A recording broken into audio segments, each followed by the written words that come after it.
high accountability and stress. Being a CISO means shouldering immense responsibility. When a security breach occurs, all eyes turn to the CISO. And despite having robust security measures in place, they often face significant scrutiny and blame if a breach happens.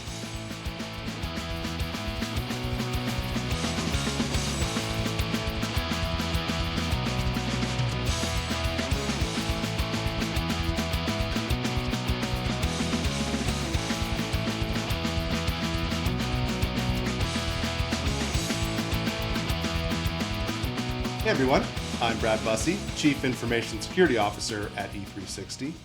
Thank you for joining me for the State of Enterprise IT Security Edition. This is the show that makes IT security approachable and actionable for technology leaders. I'm happy to bring you 3 topics this week. First, what are some of the risks involved with being Chief Information Security Officer? Second, our AI initiative failed, but why and what should we do next? And third, what are the benefits of tuning threat intelligence to your business vertical? And with that, let's get started. So what are some of the risks involved with being a Chief Information Security Officer? I wanted to dive into this topic that I think is crucial for understanding the high stakes role of a Chief Information Security Officer. Some call it CISO, others CISO, but either way, it's the same thing. So if you've ever wondered what it takes to be at the helm of an organization's cybersecurity efforts or the risks involved, this episode's for you. And honestly, I want you to walk away from this conversation knowing a little bit more about why cybersecurity professionals behave the way that they do. High accountability and stress. Being a CISO means shouldering immense responsibility. When a security breach occurs, all eyes turn to the CISO. And despite having robust security measures in place, they often face significant scrutiny and blame if a breach happens. And this high level of accountability can lead to substantial stress. Imagine being on high alert 24/7, constantly thinking about potential threats and vulnerabilities. It's no surprise that CISOs often report high levels of stress as well as burnout. Then it's legal and regulatory risks. So when you look at legal and regulatory risks, a CISO must ensure their organizations comply with a ton of laws and regulations, such as GDPR, HIPAA, and PCI DSS. And failure to comply can result in hefty fines and legal penalties, not to mention the damage to the organization's reputation. And in some cases, CISOs can even be held personally liable for these failures, which adds another layer of pressure. Next, reputation and career risks. So a major security breach can severely damage a CISO's professional reputation, making it difficult to secure future employment in similar roles. The average tenure of a CISO is actually relatively short, often due to the high stakes nature of the job and the rapid evolution of cybersecurity threats. This constant change and the need for up-to-date knowledge really makes the job stability a significant concern. The evolving threat landscape. The cybersecurity landscape is continually evolving. New threats and vulnerabilities emerge regularly, requiring CISOs to stay ahead of the curve. And this includes dealing with sophisticated attacks from highly skilled adversaries, And this is often known as advanced persistent threats. And the dynamic nature of these threats makes the role just incredibly challenging and demanding. We are often resource constrained. So resource constraints are a pretty big challenge, and often CISOs must work with limited budgets, making it difficult to implement necessary security measures. And additionally, the cybersecurity industry faces a notable talent shortage. Finding and retaining skilled professionals to manage and secure the organization's IT environment can be an uphill battle. Then there's internal challenges, and they're pretty prevalent. So implementing effective security measures often requires cross-departmental cooperation. And resistance or lack of support from other departments can impede a CISO's efforts. CISOs must balance the need for robust security controls with the organization's operational and business goals.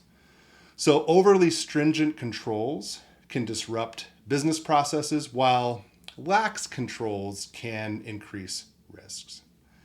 And then incident response and crisis management, really developing and maintaining an effective incident response plan is crucial. And during a security incident, the CISO must lead the response efforts, which can be highly stressful and time sensitive.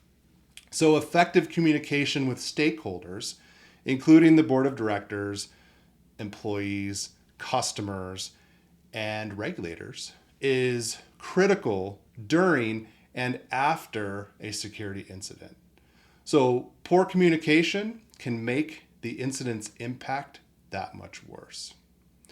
Now, the role of the CISO has significant challenges and risks, requiring a high level of expertise, resiliency, and strategic thinking. But despite these risks, the CISO is vital in safeguarding an organization's information assets and ensuring a strong security posture. Now, second topic, our AI initiative failed, but why? And what should we do next? So I wanted to explore why so many AI initiatives in organizations are failing, particularly from a security and data security perspective. So I think this has to do with a lack of data governance and quality perspective. So really, one of the primary reasons AI initiatives stumble is poor data quality and overall governance. I mean, AI systems rely heavily on high quality data, really just to function correctly. And when data is incomplete, inconsistent, or inaccurate, the AI models produce unreliable results. And many organizations lack proper data governance frameworks. So without clear policies and procedures for data handling, these AI projects are doomed from the start. Imagine building a house on a shaky foundation. It's bound to collapse. Now, inadequate security measures. Next, we have insufficient security controls. AI systems, by their nature, introduce new vulnerabilities. And without robust security measures like proper access controls, encryption, and continuous monitoring, these systems become prime targets for cyber attacks.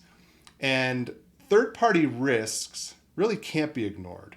Many AI projects involve external vendors or cloud services, and if these third parties do not adhere to stringent security standards, they pose significant risks to an organization's data security. Complexity of AI models. AI models, particularly deep learning models, are often complex and opaque. This complexity makes it challenging to identify and mitigate security vulnerabilities.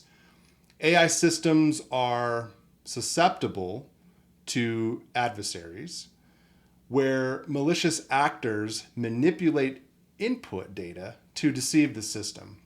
So, defending against such sophisticated attacks really requires specialized knowledge, which many organizations might actually lack.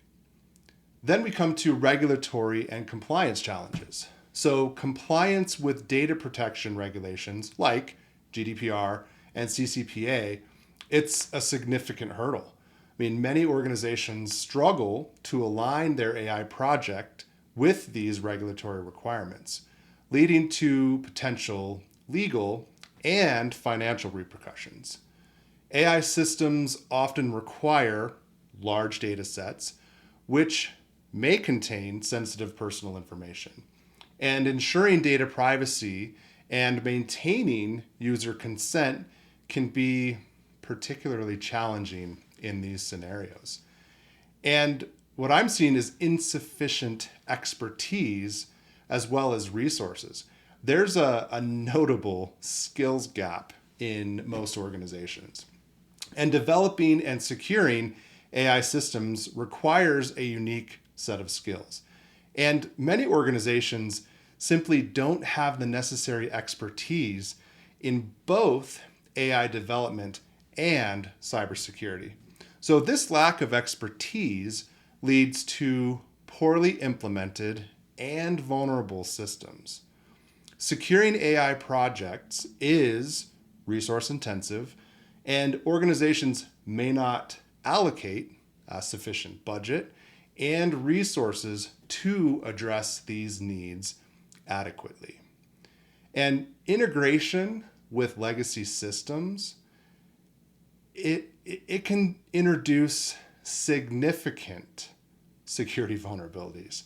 Legacy systems often lack modern security features and may not support advanced AI security requirements. Now, ensuring seamless and secure data integration across various systems, it's complex. And inconsistent security practices can compromise the overall security posture. So, why do most AI initiatives fail from a security and data security perspective? It's a combination of poor data governance, inadequate security measures, complex AI models, regulatory challenges, insufficient expertise, and integration issues with legacy systems. So, addressing these factors requires a comprehensive approach that includes robust data governance, advanced security practices, regulatory compliance, skilled personnel, and careful integration planning.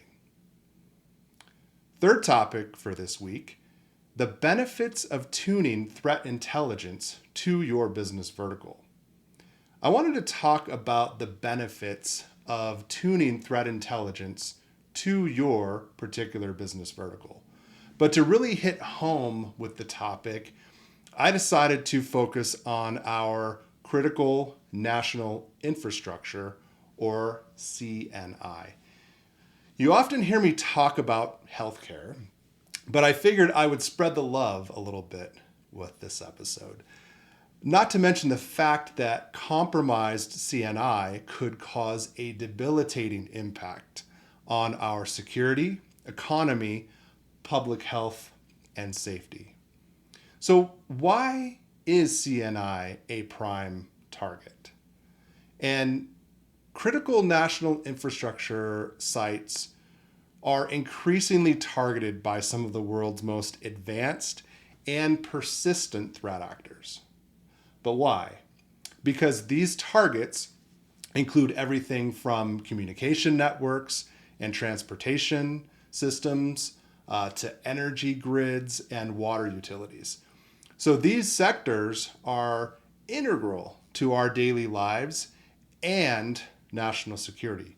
making them high-profile targets for motivated adversaries. And successful attacks on CNI can demonstrate adversary infiltration as well as digital superiority, creating a significant impact on public trust and national stability. However, these sectors are becoming more vulnerable due to ongoing digital transformation efforts. While digital transformation is essential to meet the service expectations of modern citizens, it introduces a host of new risks and interdependencies between different systems and services. And this complexity can make it difficult to identify and manage potential vulnerabilities. Now, there's some real-world examples of CNI threats. So let's consider two recent stories that highlight these vulnerabilities. So first, I think it was the Wall Street Journal reported concerns about undersea cables, pretty crucial for global internet traffic, being vulnerable to espionage from Chinese repair ships. And these cables, owned by major digital service providers like Google and Meta, rely on third-party maintenance specialists, some of whom have foreign ownership, which raises concerns about potential tampering. Another example is the series of attacks on rural U.S. water systems. And these are attributed to threat actors backed by Russia and Iran. And these incidents illustrate the broad range of CNI sectors at risk and the global nature of the threat. So, adding to these concerns, state-sponsored Chinese hacker group, I'm not going to say their name, infiltrated CNI networks across multiple sectors, including communications, energy, transportation, and water systems. So this infiltration went undetected for more than 5 years, shifting from typical intelligence gathering to potentially preparing for major infrastructure attacks. Now, the impact of cyber attacks on CNI can cause widespread disruption with serious consequences for citizens and the economy. For instance, an attack on a power grid or water supply can disrupt essential services, endangering lives and eroding public confidence. And economically, such interruptions can lead to substantial financial losses as well as supply chain disruptions. Equally important is the impact on national security and the country's reputation. Even if an infiltration is eventually discovered, the fact that it happened and remained undetected for so long can undermine trust in the affected sectors and suggest adversely digital superiority. Now, challenges in protecting CNI. Protecting CNI is really challenging for several reasons. One major issue is legacy technology integration. Physical infrastructure like water, gas, and electricity networks existed long before the digital age. And as technology networks were mapped onto these infrastructures, many now rely on aging industrial control systems, as well as supervisory control and data acquisition systems. Efforts to link these with modern cloud-based controls and IoT monitoring, they've introduced new vulnerabilities. For example, addressing a vulnerability in legacy SCADA systems can be difficult without disrupting operations, really leaving a window of opportunity for adversaries. To protect CNI effectively, it's crucial to understand your adversary. Different sectors face different threats, and the tactics, techniques, and procedures used by adversaries vary.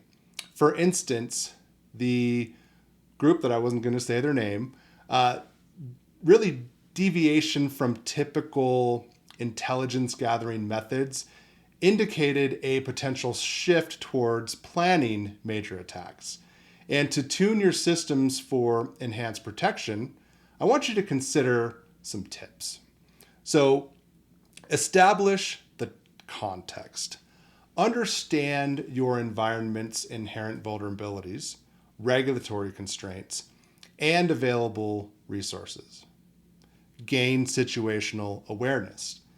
Integrate vulnerability data from across your entire infrastructure, including cloud, on-premises, IoT, mobile, and legacy systems.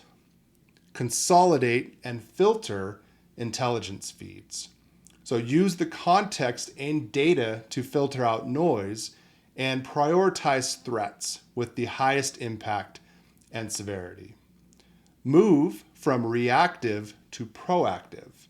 So with a stronger understanding of your adversary, start proactively hunting for evidence of their operations. So in conclusion, by tuning threat intelligence systems, CNI providers can better understand and respond to the escalating threat environment. So this proactive approach can significantly strengthen your security posture against increasingly sophisticated adversary. So that's all for today's episode of the State of Enterprise IT Security Edition. If you found this discussion valuable, don't forget to subscribe and share it with your network. Stay tuned for more insights into critical issues shaping the world of cybersecurity. And until next time, stay safe.